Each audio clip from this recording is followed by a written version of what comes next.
Hey folks, it's Charlie in Westeros here, and I am back with another of my fun fact videos from Game of Thrones and A Song of Ice and Fire.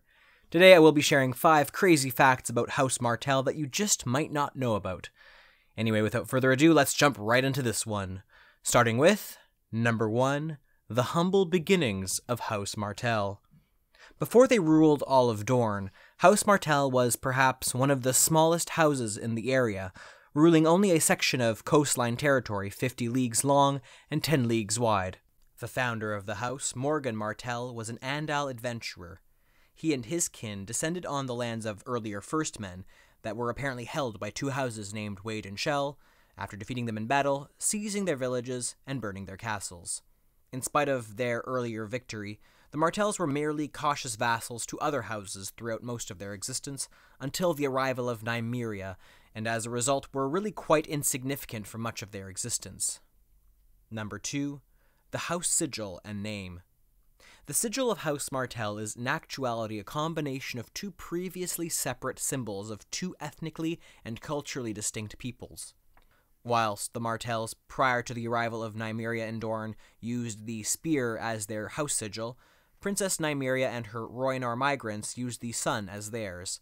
The 2 were combined when Mors Martell married Princess Nymeria and began their war to conquer and unite all of Dorne under one house. In fact, the proper name of House Martell is actually Nymeros Martell, as a result of these 2 houses merging their assets, so to speak. Number 3. The diversity of Dorne. The land ruled by House Martell has probably witnessed the most ethnographic changes in almost all of Westeros.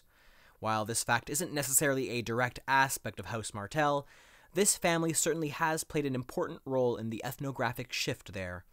In spite of its sparse greenery, the land of Dorne was most likely first inhabited by the Children of the Forest and other primordial creatures prior to the arrival of the First Men, who established a number of great houses that still exist in the series.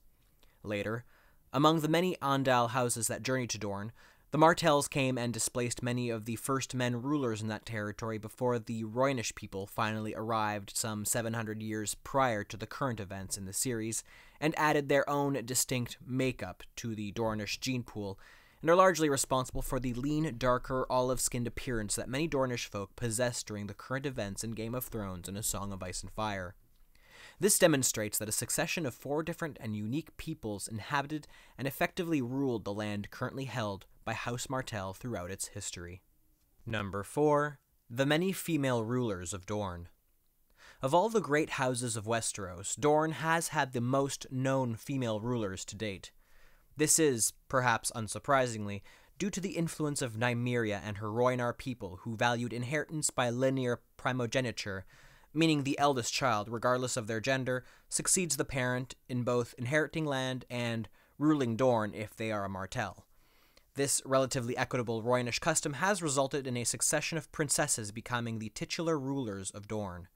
Among them we can include Princess Nymeria, Princess Meria, Princess Deria, Princess Alliandra, and an unnamed princess who was the mother of Doran Martell, and last but certainly not least, and abnormal circumstances notwithstanding, Princess Arianne Martell would be the next princess of Dorne in the book series, meaning there have been a total of 5 princesses thus far, 4 of whom have ruled in their own right since the time of Aegon Targaryen. Number 5. The Martells as Targaryen enemies.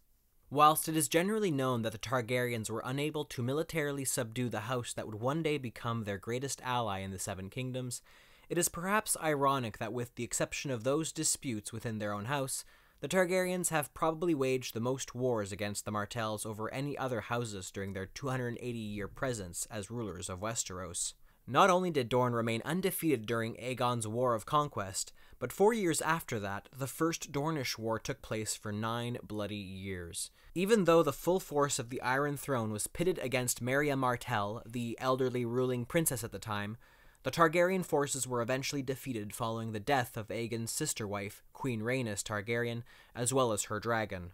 Tensions with Dorne would endure until some 150 years later, when a second war was finally launched by House Targaryen.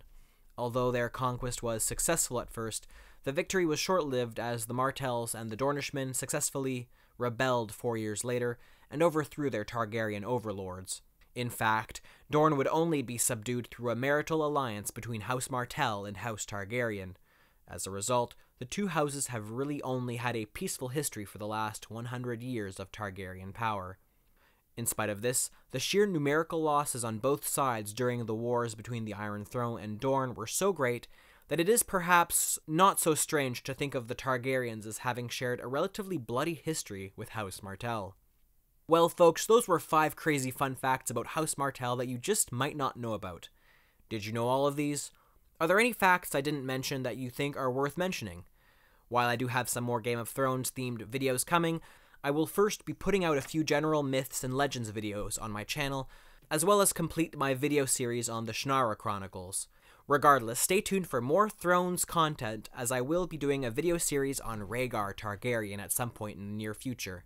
Don't forget to hit that like button and subscribe if you enjoyed, and I will see you all next time.